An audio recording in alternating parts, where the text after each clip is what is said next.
2 years ago, one of my viewers, Hello AK, suggested that I should make a video about the New York Mets untouchable prospects. That video ended up doing really well for my channel, and I enjoyed it so much that I ended up making a part 2 last year. I'll leave both part 1 and part 2 down in the description. So I figured, why not make a part 3, because things have certainly changed within the Mets farm system, and in particular the way I feel about some of the current New York Mets prospects. If you enjoyed this video going over some minor league Mets content, make sure to leave a like. Comment down below what are your thoughts on the Mets top prospects, and if you were to trade them, what players you would be looking to trade them for. And if you're new here, you want to help the channel grow, you can subscribe. It's always greatly appreciated. Really trying to hit that 2,000 subscriber mark. So if you are subscribed already, you can tell a friend, tell a neighbor, tell a stranger, tell a coworker, tell whoever. Is greatly appreciated. I really appreciate the support I've gotten the past few years doing this channel, and all you guys that help the Mets Weekly channel hit 1,000 subscribers. So we all really appreciate all your guys' support. So I'm going to start off with Matt Allan, because Matt Allan is the guy that in part 1 a couple years ago, he's someone I was very high on because he was the Mets' top pitching prospect. And I always talk about how important starting pitching is to having successful baseball teams. You always see the teams that win the championships are teams that have really strong starting rotations. So Matt Allan was a guy I was excited about a couple of years ago, but he got hurt and then got hurt again. And as of right now, he still is not fully recovered. The last time Matt Allan made an appearance in a Mets minor league game was 2019. So as time has gone on and he's had more and more injuries, my faith and confidence in him has gotten less and less. His stock certainly has dropped. He is not the big time prospect that he was for the Mets. He's not top 5 anymore. Ask some people, he's just barely top 10. And it really is a shame because the Mets don't really have that many other pitching prospects in their minor league system, and even the guys that they do, they still are a few years away from being major league ready. And as of right now, it's gotten to the point where you just have no idea what you're going to get from Matt Allan. If he ever does pitch again, what kind of pitcher will he be? So at this point, he's a guy that I would probably be looking to trade just because of the uncertainty. I don't want him to lose any more stock than he already has. He cannot afford to get another injury. The next guy I want to talk about is Mark Vientos. He's 23 years old. We actually saw him make his major league debut for the Mets this year at the DH position. In the major leagues, it wasn't pretty. He only batted 167. He hit one impressive home run against Oakland Athletics when he went to the opposite field. But for the most part, we were seeing a lot of strikeouts, which does tend to happen with rookie hitters. But in the minor leagues this year, Mark Vientos had a 280 average, 358 on base percentage, 877 OPS, and he hit 24 home runs. This has been back-to-back years of Mark Vientos doing really well in the minor leagues, and he was doing so well that with the Mets having their struggles, particularly at the DH position for the majority of this season, a lot of fans were clamoring for the New York Mets to call up Mark Vientos since he was already in AAA, and the next step up was the major leagues. But unfortunately, once the Mets did call up Vientos, he wasn't able to make much of an impact. He was striking out a ton, and that was the case in the minor leagues. Even though he put up good numbers, a majority of his outs were via strikeouts and via ground balls. The two things you definitely don't want to do if you're a hitter. So he certainly has some flaws in his game, and it's very disappointing because he was a guy that at one point, some places were ranking him as a top 100 prospect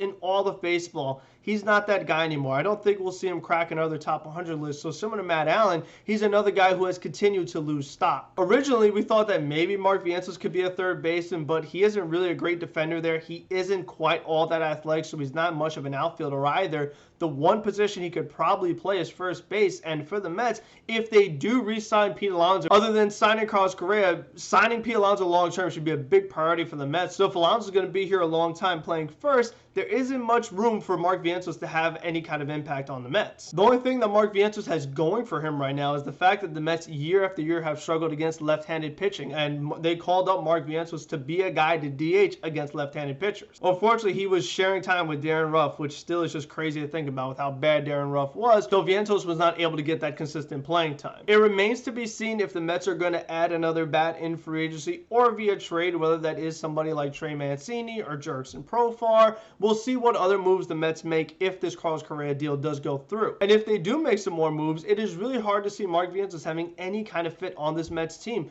which is why he would probably have more value as yet another trade candidate. This way, since Mark Vientos doesn't really have much of a role in this team, you could trade him for somebody that does, whether that is a pitcher, an outfielder, some other young players that have more versatility. that would be something that would fit this current Mets team much better. The next guy I want to talk about is Ronnie Mauricio. He's a 21-year-old who was a shortstop. Last year in the minors, batted .259 with a .296 on-base percentage, .767 OPS. He hit 26 home runs. He stole 20 bases, but he got caught 11 times. Mauricio is still a very interesting prospect because of that frame that he has, that 6'4" switch hitter that has some pretty big-time power. However, his actual skills are not as great as his talent when you look at his very low on-base percentage. He's just a guy that's kind of looking to hit home runs up there for the most part and steal some bases because he does have that good speed. Like I talked about Vientos, with Mauricio's primary position being shortstop and with Francisco Lindor being here for a long time, it's hard to see him having a fit. If the Mets do get this Carlos Correa deal to go through, third base is going to be locked up for a long time as well. So where else could the Mets put Ronnie Mauricio? Does he become a second baseman? That would be pretty unique because you usually don't see 6'4" second baseman. It is very uncommon. So I am very curious to see what the Mets do with Mauricio. He's a guy that maybe he becomes a bit of a utility player where one day starts at short, one day starts at third, maybe makes some starts at second. But again, that's a big if. Ronnie Mauricio, he's still very young. He still is considered a top 100 prospect in some places. So he's a guy that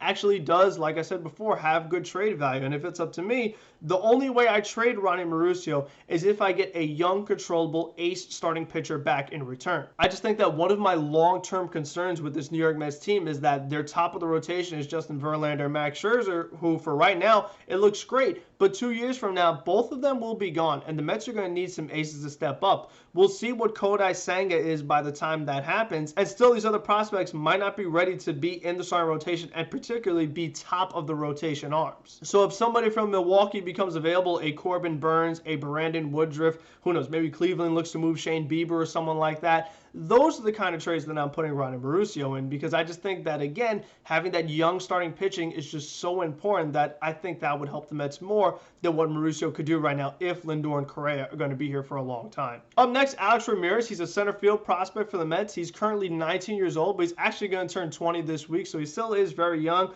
And last year, he was only in single A, but he had .281 with a .346 on-base percentage, .782 OPS.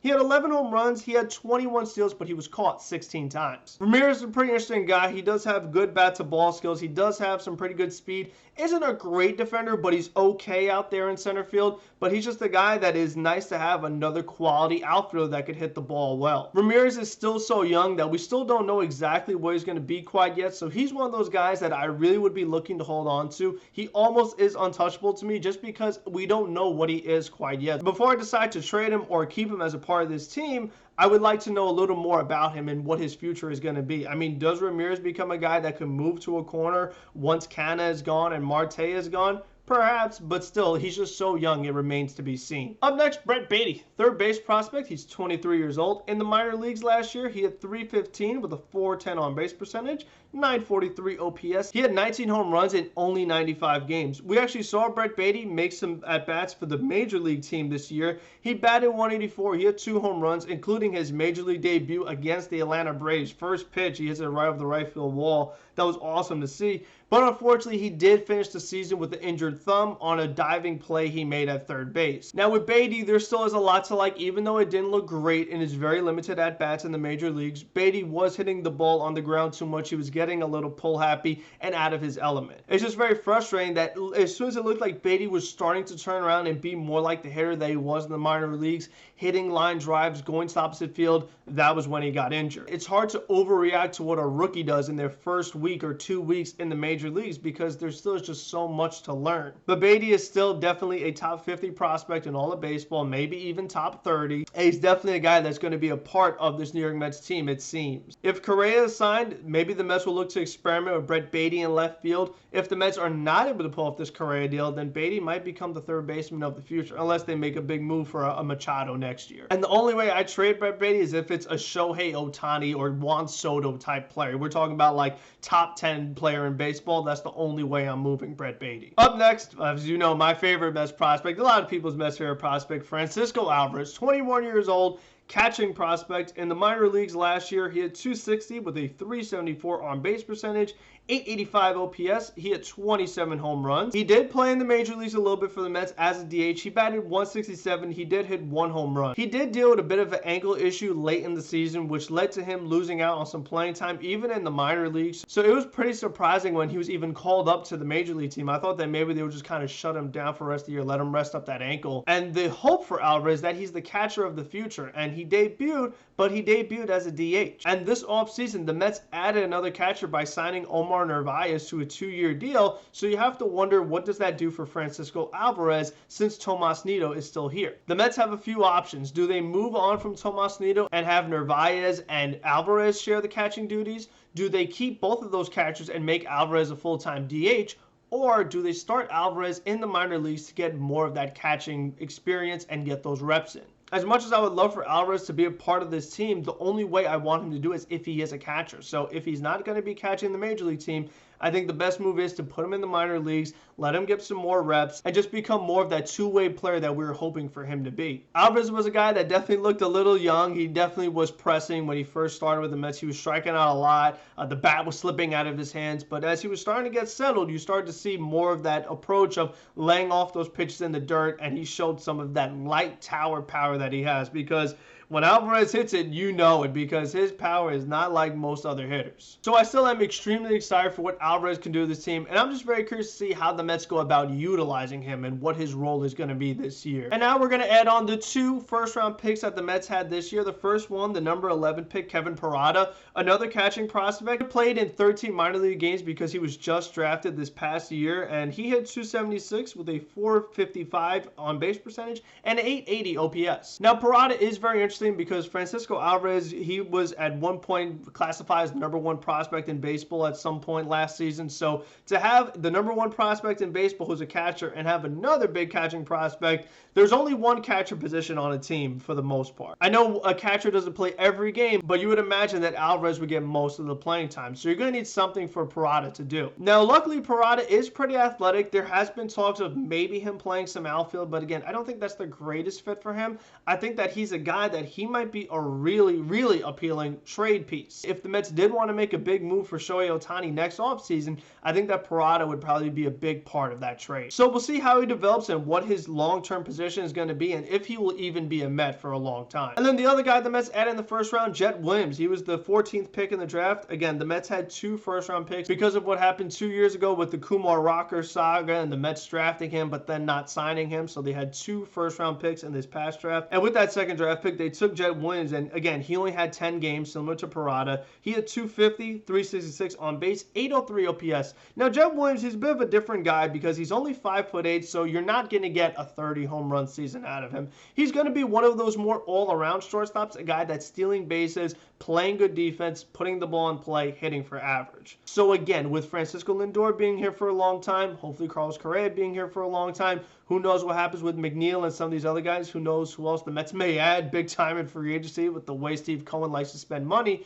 So Jet Williams is one of those guys and we don't really know what his future is going to be. Could he become a utility guy in the future? Maybe. But again, if he doesn't have a full-time position and he becomes a great player, you think that maybe he would have more value on another team. So whether that's for a pitcher or whatever else the Mets may need as time goes on, we'll see how they utilize him. Now, I used to call these videos untouchable prospects because it looked like these were going to be the building blocks of the Mets' future and that they were not going to move on from these guys. But then they really surprised me when they traded Pete Crow Armstrong for Javier Baez, so he wasn't untouchable. And then JT Ginn was a guy I thought the Mets would like to hang on to because of how few major league ready starting pitching prospects they had, but they ended up trading him for Chris Bassett. So truly, it feels like nobody's untouchable. I mean, maybe Alvarez and possibly Beatty are the only 2 untouchable guys, but other than that, like I said, I think Vientos and Mauricio should be on the move at some point because they would serve more value on another team. But we'll see what happens because it is pretty rare when the Mets do trade their prospects, because I've been talking about trading Vientos for quite a while now